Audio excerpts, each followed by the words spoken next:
Hello friends. आज हम PHP में जो है कंडीशनल स्टेटमेंट्स जो है हम मतलब डिसीजन मेकिंग जो हमारी स्टेटमेंट्स होती हैं उन्हें हम जो है स्टार्ट करने जा रहे हैं। आई होप कि आपको इजीली समझ में आएंगे। ओके।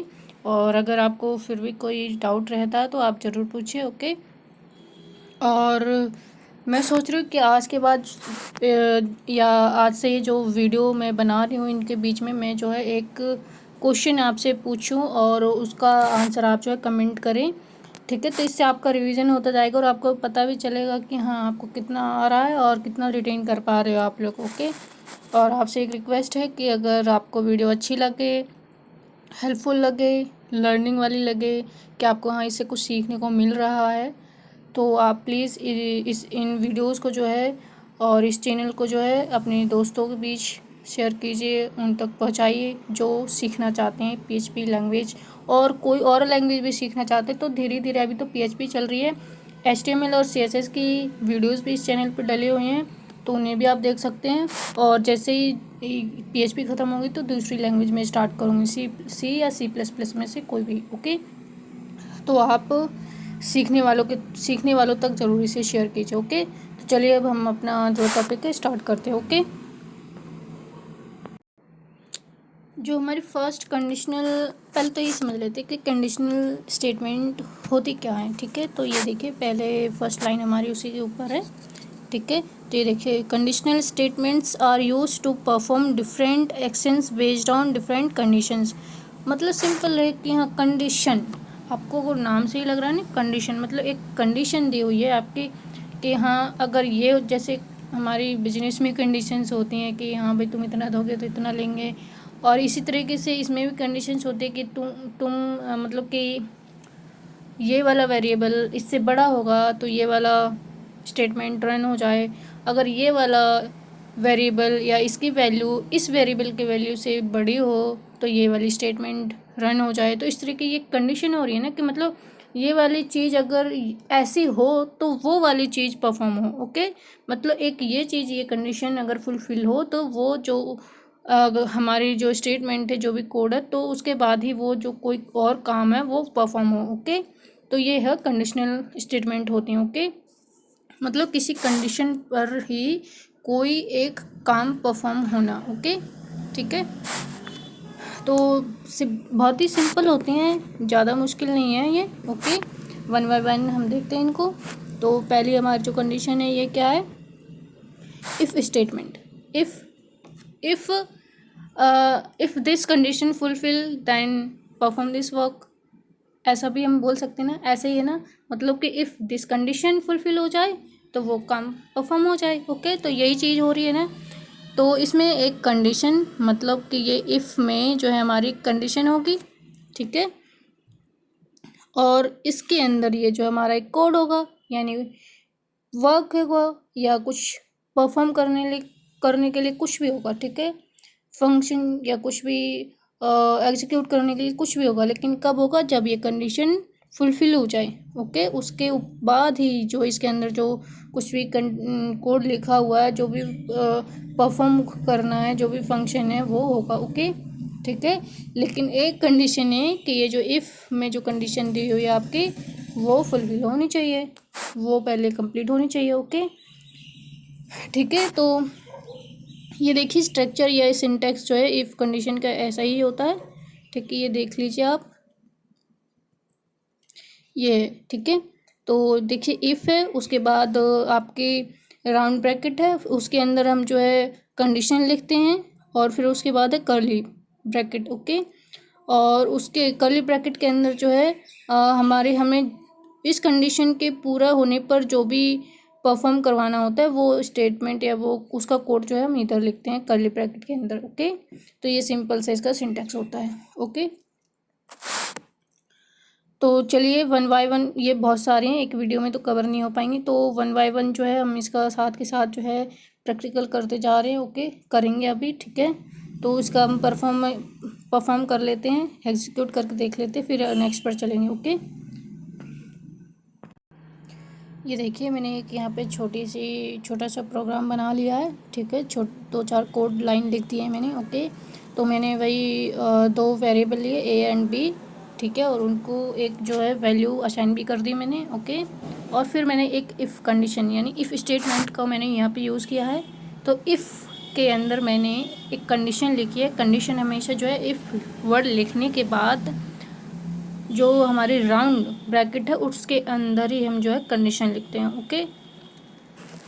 ठीक है, तो मैंने यहाँ पे राउंड ब्रैकेट्स के अंदर जो है कंडीशन लिखी है। कंडीशन क्या है कि हमारा $a वेरिएबल है जो, वो अगर ग्रेटर है किससे 45 से, तो को क्या हो जाए, पास, ओके। और फिर मैंने यहाँ पे ये कर्ली ब्रैकेट देखो, ये जो हमारा राउंड ब्रैकेट है इसके क्लोज होने के जस्ट बाद ही जो हमारा कर्ली ब्रैकेट स्टार्ट हो जाएगा, और जो भी हमें उस कंडीशन के फुलफिल होने पे जो भी परफॉर्म करवाना है वो पूरा कोड आएगा, और उसके बाद वह कर्ली ब्रैकेट जो है बंद हो जाएगा, ओके। ठीक है, तो यही जो स्ट्रक्चर, यही जो सिंटैक्स होता है हमारे इफ स्टेटमेंट का, ओके। इफ़ कंडीशन या इफ़ स्टेटमेंट जो भी है, दोनों ही बोल सकते हैं इसको, ठीक है।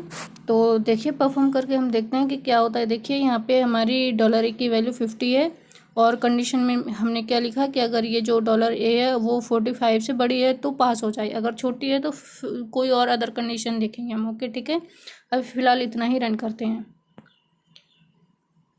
तो ये देखिए पास हो गया, ठीक है, क्योंकि ये जो है हमारी $a की वैल्यू जो है 45 से बड़ी है तो वो उसने प्रिंट कर दिया, ओके। ठीक है, आई होप कि आपको कंडीशन समझ आई होगी, ओके। अब चलिए नेक्स्ट कंडीशन पर चलते हैं, ओके।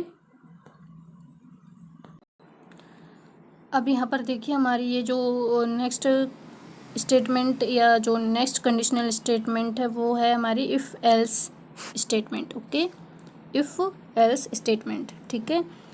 इफ़ इस वाली इफ़ स्टेटमेंट में क्या था कि हम जो है एक कंडीशन अगर फुलफ़िल हो रही थी तो उसके जो फुलफ़िल होने पर हम जो एक परफॉर्म करवाना चाह रहे थे, सिर्फ एक ही जो कोड है, हम मतलब एक ही पहलू को जो है हम उसको एग्जीक्यूट करवा पा रहे थे, मतलब कि एक ही काम को परफॉर्म करवा पा रहे थे कि मतलब कि अगर ये फुलफ़िल हो जाए तो ये काम हो जाए। लेकिन अगर सपोज़ वो फुलफ़िल ना हो तो उस वाली कंडीशन को पर हमें जो परफॉर्म करवाना था तो उसका कोई ऑप्शन नहीं था इस वाले स्टेटमेंट में। तो उसी स्टेटमेंट को ओवरकम किया गया इस इफ़ एल्स कंडीशन में। मतलब कि यहाँ पे क्या होगा कि अगर कंडीशन फुलफिल हो रही है तो उसका जो उस पर हमें जो काम करवाना है उसका एक स्टेटमेंट हम लिख सकते हैं, और अगर नहीं हो रही है फुलफिल तो उसके ऊपर भी हमें कुछ परफॉर्म करवाना है तो वो भी हो रहा है, ठीक है। तो वो दोनों चीज़ें अगर हो रही है तब भी हम कुछ करवाना चाह रहे हैं तो भी हमारे काम करेगा, जो भी रिजल्ट हम प्रिंट करवाना चाहते हैं वो प्रिंट करेगा। वो अगर नहीं हो रही है तो नेगेटिविटी में फेलियर केस में भी हम कुछ अपनी कोड या कुछ वर्क या कुछ परफॉर्म करवाना चाह रहे हैं तो वो भी होगा। तो ये दोनों चीज़ें होंगी इस वाली स्टेटमेंट में। इसमें सिर्फ एक ही हो रही थी, अगर फुलफिल हो जाए तो ये हो जाए, अगर नहीं हो तो कुछ हमें पता ही नहीं चल रहा था कि क्या होगा क्या नहीं होगा, ओके। ठीक है, तो अब ये देखिए इसका सिंटैक्स यही है, देखिए बिल्कुल उसी की तरह है, बस थोड़ा सा आगे से आगे जो है नीचे थोड़ा एक्सटेंड हो गया इसका जो हमारा सिंटैक्स था। ये देखिए यहाँ तक इस कर्ली ब्रैकेट तक तो ये देखिए बिल्कुल सेम ही है उस ऊपर वाले की तरह, बस उसके बाद एल्स, मतलब कि अगर ये फेल हो गई, एल्स मतलब अगर कंडीशन फुलफिल हो गई तो ये वाला जो ब्रैकेट है, मतलब इस वाले कर्ली ब्रैकेट में जो भी कंडीशन है, मतलब जो भी कोड है वो एग्जीक्यूट हो जाएगा ट्रू होने के केस में। वो अगर कंडीशन फॉल्स हो गई तो एल्स वाले कर्ली ब्रैकेट में जो भी कोड होगा वो रन हो जाएगा, ओके। आई होप कि आपको समझ आ गया होगा। अब हम इसे जो है परफॉर्म कर लेते हैं, ओके। अब देखिए ये देखिए मैंने इफ़ एल्स कंडीशन से रिलेटेड मैंने कुछ कोड लिख लिए हैं, ओके।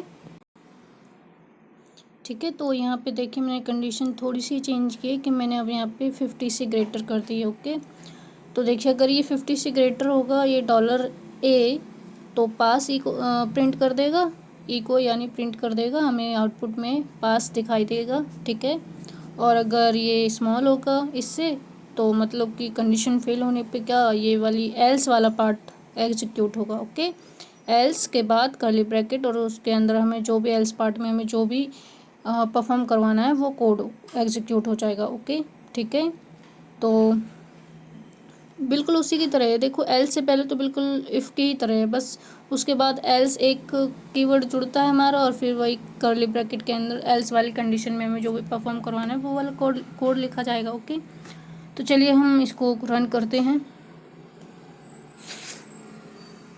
ये देखिए फेल आया, क्यों आया फेल?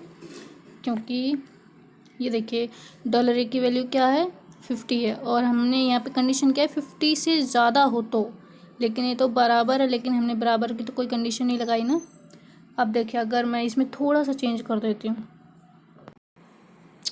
अब मैंने यहाँ पे कंडीशन में थोड़ा सा चेंज किया है। इसमें क्या है कि $a अगर ग्रेटर या फिर इक्वल है किसके 50 के तो पास हो जाए, ठीक है, पास एग्जीक्यूट हो जाए, और अगर नहीं है उससे छोटा है तो ही जो क्या है जो है फेल वाली कंडीशन जो है हमारा एल्स वाला पार्ट जो है एग्जीक्यूट होगा। ओके, तो ये देखिए ये मैंने सारे आपको कंपैरिजन वाले जो है आपको ऑपरेटर मैंने आपको पहले ही पढ़ा दिए। अगर आपको फिर भी डाउट हो तो आप पिछली वीडियोस को ज़रूर देखें। ओके, तो चलिए देखते हैं अब क्या रिटर्न करेगा हमें ये। ठीक है, ये देखिए पास कर दिया। क्यों कर दिया? क्योंकि 50-50 इक्वल है तो हमने एक इक्वल वाली कंडीशन भी जोड़ दी है। तो मतलब अगर बड़ी है तब भी पास रिटर्न करेगा और अगर इक्वल है तब भी रिटर्न पास कर देगा। ठीक है, अगर सिर्फ छोटा होगा तो क्या फेल कर देगा। ठीक है, आई होप कि आपको ये जो है इफ़ एल्स स्टेटमेंट भी अच्छे से समझ आ गई होगी। ओके, अब देखते हैं आगे कौन सी है, अगर ज़्यादा टाइम लेगा तो फिर नेक्स्ट वीडियो में कंटिन्यू करेंगे। ओके, अगर मैं आगे की स्टेटमेंट आपको करवाऊंगी कंडीशनल स्टेटमेंट तो ये वीडियो काफ़ी लॉन्ग हो जाएगा। ठीक है, तो अभी यहीं स्टॉप कर देते हैं और कल वाली या नेक्स्ट वीडियो में जो है ये फिनिश हो जाएगी। ओके, मतलब जो डिसीजन मेकिंग वाली हैं वो तो फिनिश हो जाएंगी, फिर जो है लूप स्टार्ट होंगे। ओके, ठीक है, तो चलिए और देखने के लिए बहुत बहुत धन्यवाद। और बस यही रिक्वेस्ट है कि अगर आपको वीडियो अच्छी लगे, हेल्पफुल लगे और लगे कि इजी है और ये इससे हम बहुत इजीली सीख पाएंगे और ये बड़ी हेल्पफुल है, इससे कोई भी बिगनर भी सीख सकता है, तो आप बिगनर्स लर्नर के साथ भी शेयर कीजिए, फ्रेंड सर्कल में भी शेयर कीजिए। ओके, अच्छी लगे तो लाइक वाइक कर दीजिए, अगर नहीं लगे तो आपकी मर्जी है। ओके, तो इसी के साथ धन्यवाद आपका। ठीक है, और इस तरह से आप वीडियो को देखते रहिए और साथ बने रहिए। ओके, साथ बने रहेंगे तो मैं आपको सारी लैंग्वेजेस पढ़ाऊँगी। ओके, ठीक है, तो चलिए बाय।